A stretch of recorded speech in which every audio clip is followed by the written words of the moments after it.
Bonjour à tous, chers Estéréloises et Estérélois, et bienvenue en direct sur Estérel TV. En 1951, dans son livre L'homme révolté, Albert Camus disait, s'agissant de la jeunesse, la vraie générosité envers leur avenir consiste à tout leur donner au présent. Et aujourd'hui, en pleine pandémie, la priorité reste à la continuité de cet enseignement. Et comme je citais à l'instant Albert Camus, je suis en direct aujourd'hui avec Christian Alminana, au lycée Albert Camus de Fréjus, avec Christian, mais bien sûr avec Monsieur Baquet, le proviseur de ce lycée. Bonjour Monsieur Baquet. Bonjour. Merci de nous accueillir ici, la caméra d'Estérel TV, ainsi que tous les téléspectateurs de la CAVEM. On va parler de l'actualité de ce deuxième confinement, Monsieur Bakem. Je voudrais qu'avec votre expérience, on fasse un retour sur le premier. Le premier avait donc vu le système éducatif français stopper d'un coup. Ça avait d'ailleurs contribué à l'arrêt de la courbe des contaminations. Mais vous me disiez qu'il y a eu quand même des soucis pour les lycéens. Il y a eu des conséquences à ce premier confinement. Alors, stopper d'un coup, non. Le système n'a pas stoppé d'un coup, puisque bon, l'enseignement s'est fait en distanciel.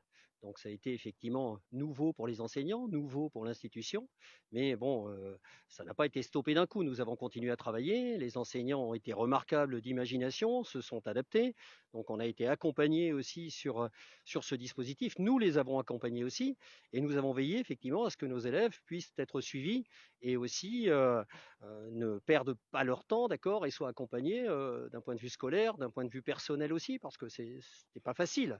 Alors, pourquoi on a parlé souvent dans l'actualité d'élèves qui décrochent et qui quittent le système, ou du moins qu'on perd de vue? Parce que nous avons des élèves qui ne sont pas forcément traités de la même façon. Des élèves qui ont accès à l'outil informatique, qui ont accès à Internet, aux nouvelles technologies, d'autres qui ont des problèmes de concentration. Et ces élèves-là, en présentiel, nous les repérons facilement et nous les accompagnons. Lorsqu'ils sont chez eux, c'est un peu plus difficile. Donc oui, il y a eu des élèves pour qui c'était un peu plus difficile de travailler seul, en toute autonomie, et qui n'avaient pas forcément accès aux nouvelles technologies pour pouvoir travailler en toute sérénité et en toute efficacité. Donc, et puis pour certains élèves aussi des sections d'enseignement professionnel, c'est compliqué, je veux dire, de faire de la cuisine en distanciel, de ne pas profiter effectivement des installations. Pour nos esthéticiennes, c'est pareil. Donc, c'était effectivement un peu plus compliqué pour des élèves qui avaient choisi l'enseignement, notamment professionnel, pour davantage travailler en atelier. Et ça, c'était une réalité.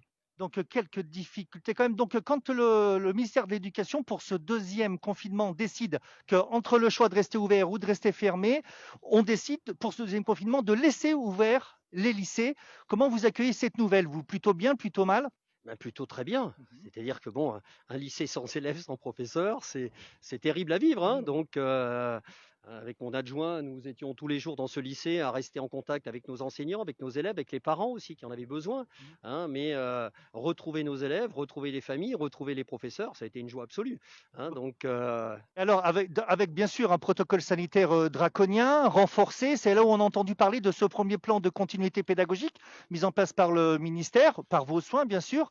Ça consiste à dire que dans certains lycées où on peut gérer encore le brassage des élèves, à ce moment-là, les élèves peuvent rester, c'est souhaitable, à 100% dans les établissements. Et puis, dans votre cas, vous, ici, proviseur du lycée Albert Camus à Fréjus, c'est un bâtiment qui est énorme, c'est 1500 lycéens, il me semble. Et donc, le brassage des élèves, c'est dur à éviter. Donc, vous êtes passé en semi-présence, c'est ça? oui, tout à fait. C'était une nécessité parce que, en plus, effectivement, donc du brassage dans les couloirs, donc de l'espace dans les classes, avec des classes à 36 élèves, bon, c'était pas toujours évident en Mhm. classe de seconde. Et on a aussi le problème de la restauration, puisque la restauration, nous partageons la restauration avec le lycée Gallieni, puisque nous n'avons pas de cantine scolaire sur le site du lycée Albert Camus.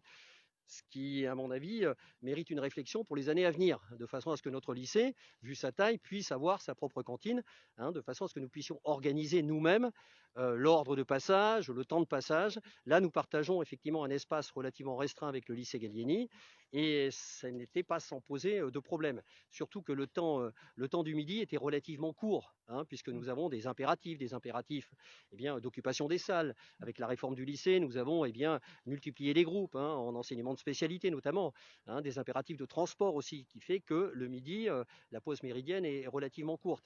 Nous avions aussi une cafétéria que nous avons dû fermer. Hein. Vous comprendrez bien que en raison eh bien, de la pandémie et puis des normes à prendre et puis des règles à prendre, on ne pouvait pas laisser effectivement une cafétéria avec des élèves qui se regroupent massivement autour de cette Alors cafétéria. justement, le lycée Galliani aussi et vous embêtez pas, le lycée Galliani est à 50% aussi, lui, ou pas? Ah ça, je n'en sais rien. Donc je sais que mon collègue aussi a pris des dispositions, donc il a discuté avec les professeurs et qu'il a pris des dispositions de façon à alléger un peu la voilure, notamment en cours d'enseignement général. Hein, donc ça, je le sais, mais après, quant à savoir ce qu'il a fait, j'en ai assez avec mon établissement, mais nous avons travaillé par contre sur le passage à la cantine. Hein, ça, c'était important, de façon à ce que nous puissions rendre ce passage à la cantine fluide, que les élèves puissent déjeuner en quinconce, d'accord. Donc là, ils sont en totale sécurité, Absolument. et puis le personnel aussi. Absolument. Là, effectivement, le fait d'avoir choisi ce plan de continuité pédagogique, ça facilite grandement le passage à la demi-pension. Il y a plus ces regroupements donc à la demi-pension et aux abords de l'établissement aussi. Parce que si nos élèves respectent le protocole sanitaire dans l'enceinte de l'établissement, à l'extérieur, pour eux, c'est un petit peu plus difficile hein, de porter le masque, de ne pas échanger, de ne pas se regrouper. Hein, donc, c'est pour ça que nous étions, nous, aux abords et que nous avons pris effectivement cette décision.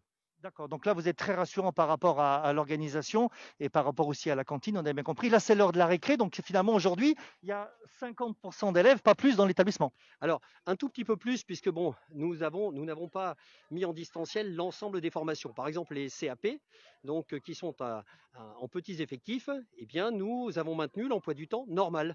Donc, que ce soit en enseignement général ou en enseignement professionnel. Pour les sections d'enseignement professionnel, nous avons aussi essayé de maintenir donc un maximum l'enseignement professionnel. Et nous avons partagé l'enseignement général en deux groupes lorsqu'ils sont, par exemple, pour les sections d'esthétique cosmétique à 30. Voilà. Tout dépend de l'effectif. Alors, on parle d'effectifs pour les élèves, on parle d'effectifs dans votre équipe, vous, parce que l'organisation part de votre bureau, mais vous ne pouvez pas tout faire tout seul. Est-ce que vous avez eu besoin eh bien, d'aide de différents personnels en plus de d'habitude? Mais non, l'aide, je l'ai. Hein. J'ai des adjoints, et puis il y a les professeurs, il y a l'ensemble des membres de la communauté éducative qui sont mobilisés aussi, hein, qui exposent aussi leurs propositions, leurs projets, leurs idées. Donc, ce n'est pas une hirondelle qui fait le printemps, je veux dire, c'est un tout. Tout le monde a été mobilisé, hein, vraiment, des agents régionaux des lycées, en passant par les assistants d'éducation, les professeurs et les parents d'élèves aussi, qui nous ont apporté leur soutien. Hein, et puis, bien sûr, sans oublier le personnel administratif. Alors justement, là, on parle souvent dans l'actualité des syndicats de profs. On pense bien que c'est très très lourd à gérer, mais vous le faites avec brio. Les retours des profs, là, ça va, ça les chahute pas mal dans l'organisation, mais ils tiennent bon. Vous n'avez pas de mauvais retours, ça va, ils continuent. Alors avec brio, j'en sais rien. Je vous dis, c'est un travail d'équipe. Hein. Les enseignants, moi je leur ai écrit toute mon admiration, hein, que ce soit sur le premier confinement ou celui-là. C'est-à-dire les enseignants font pour les enfants des autres ce qu'ils voudraient trouver pour leurs propres enfants. Hein, tout le monde s'est vraiment mobilisé sans hésitation. Il y a de la concertation. Je crois que c'est l'esprit qui fonctionne dans cet établissement, c'est la concertation. Nous avons ensemble examiner ce plan de continuité pédagogique avec les enseignants, avec les représentants des parents et avec les représentants des lycéens aussi, parce qu'il ne faut pas les oublier, hein, sont aussi les principaux concernés. Donc non, il y a eu une très large concertation et une adhésion, d'accord, sur ce plan de continuité pédagogique, hein, sur lequel effectivement, hein, cette adhésion sur laquelle effectivement, eh bien, C'est la condition. voilà, c'est la condition, le dialogue, et puis et qu'on leur explique pourquoi on fait ça. Hein. Comment vous voyez les choses, vous, s'agissant de ce plan pédagogique? Est-ce qu'un jour, à une date prévue, on va l'arrêter? Vous voyez ça quand? Dans l'année 2021? Est-ce que c'est avant le mois de juin? Qu'est-ce que vous en pensez, vous? Alors bon, dans ma formation de personnel de direction, j'ai pas encore appris à lire dans le mar de café, mais bon, ça viendra peut-être.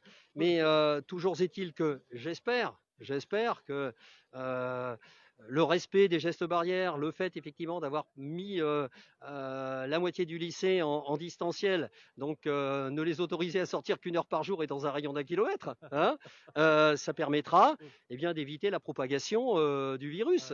Et j'espère que, bon, là pour l'instant, c'est jusqu'aux vacances de Noël, hein, qu'après nous pourrons retrouver un fonctionnement normal, même avec le port du masque, même avec, en respectant les gestes barrières, mais c'est tout le, hein, C'est le challenge. tout ce que je nous souhaite, d'accord? Et nous espérons tous ça. Une question un peu plus personnelle, monsieur le proviseur, avant de vous quitter. Quand vous sera venu le temps de vous retourner sur votre carrière, parce que je sais que j'ai vu que vous aviez tourné, vous aviez officié sur Puget, sur Nice, à plein d'endroits. Comment vous allez analyser cette année 2020 dans votre carrière, vous en tant qu'homme, en tant que responsable? Qu'est-ce que vous allez en dire à vos enfants, vos petits-enfants cette année? Bien que ça aura été une année riche d'expériences, d'accord? D'expériences humaines. Donc, de voir le sens des responsabilités aussi de nos élèves, même si à l'extérieur, bon, hein, ils ont tendance à se relâcher. Je me serais peut-être relâché aussi si j'avais été lycéen, mais toujours est-il qu'à l'intérieur de l'établissement, regardez, ils sont posés, ils ont leur masque, ils respectent les gestes barrières, ils viennent à l'école. Et les professeurs, faire cours pendant 6-7 heures avec un masque, hein, sont des gens vraiment admirables. Hein, je suis vraiment extrêmement fier bien d'avoir participé à leur côté à cette aventure. Nous, l'équipe de direction, nous sommes des facilitateurs. On doit effectivement essayer de leur faciliter la vie. Donc non, ce sera un retour d'expérience humaine, une épreuve à traverser et que nous traverserons. Je veux dire, j'en ai aucun doute, hein, parce que on a une belle école, on a de beaux professeurs, on a des parents mobilisés, puis on a des élèves merveilleux, parce que Et on dit souvent qu'un établissement est à l'image de son chef. Donc là, on vous voit sûr de vous, engagé, les manches retroussées, même si ça ne se voit ouais, pas. Donc on sent quand même qu'il y a effectivement une volonté de s'en sortir. Et c'est bien là l'important. Je sais que vous êtes très occupé. On va vous laisser vaquer à vos merci occupations beaucoup. importantes. Merci de nous avoir reçus. Et puis je vais terminer avec une. J'ai commencé avec Albert Camus. Je vais finir avec Albert Camus qui a dit cette belle phrase: l'élève, comme la rivière, aimerait suivre son cours tout en restant dans son lit. Mais je pense que là, le lit, il s'agit là du lycée parce que tous les lycéens ici sont fiers de leur établissement. Voilà. Merci à Cristal Minana derrière la caméra. Et moi, j'ai passé mon masque sous le nez. Merci à monsieur le proviseur. Bonne Merci beaucoup. continuation, bonne chance. Et nous, on se retrouve à très bientôt pour un net direct. Et n'oubliez pas, la terre est ronde, le ciel est bleu, la mer est belle.